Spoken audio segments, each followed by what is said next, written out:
High love you you all welcome on this channel. आज के इस इंपॉर्टेंट रैपिड फायर के 3 मिनट के सेक्शन के अंदर हम ये जानने की कोशिश करेंगे जो नई गाइडलाइन आरबीआई के द्वारा आई है, जिसमें 2000 रुपीज़ के डिनोमिनेशन ऑफ नोट्स को एक्सचेंज या फिर वापस बैंकों में जमा करने का दायरा दिया गया है। जो पॉलिसी दी गई है उसकी कौन सी इंपॉर्टेंट फैक्ट है जो आपको ज़रूर मालूम होनी चाहिए।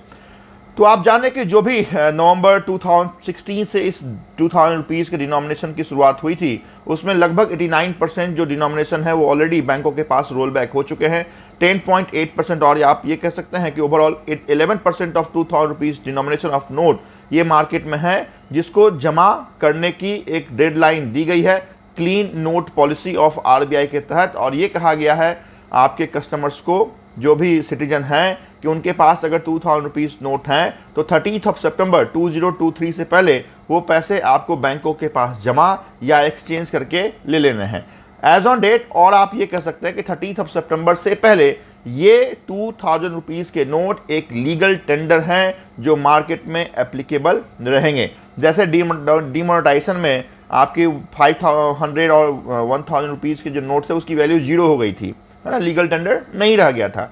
लेकिन इस बार ये बातें नहीं है, वो एक लीगल टेंडर है। हाँ, मार्केट में अमूमन आप अगर देने जाएंगे तो कोई लेगा नहीं, that is different thing, but वो एक लीगल टेंडर है। डेडलाइन ये दी गई है कि 23 मई 2023 से आपके इस एक्सचेंज ऑफ नोट की शुरुआत होगी। और यहाँ पे 2 दायरे हैं। एक, if you are having your saving और current account in any particular bank branch, तो आप कितना भी पैसा जाके अपने अकाउंट में डिपॉजिट कर सकते हैं।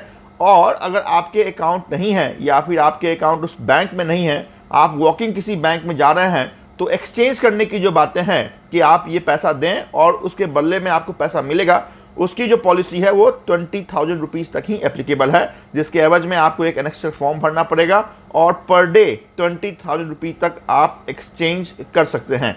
तो क्लीन नोट पॉलिसी के तहत आपको ये पैसा जमा रोल बैक करने का जो नया प्रावधान है आरबीआई के द्वारा दिया गया है। आपको ये नोट्स 30 सितंबर 2023 से पहले बैंकों में जमा या एक्सचेंज करके ले लेना है, क्योंकि उसके बाद ये एक लीगल टेंडर नहीं रहेंगे, है ना। बहुत सारे जगह पे ये कहा जा रहा है कि उसके बाद भी लीगल टेंडर रहेंगे, बट आप ये दायरा मान के चलें कि 30 सितंबर 2023 the last deadline for exchange और deposit of 2000 rupees denomination of note.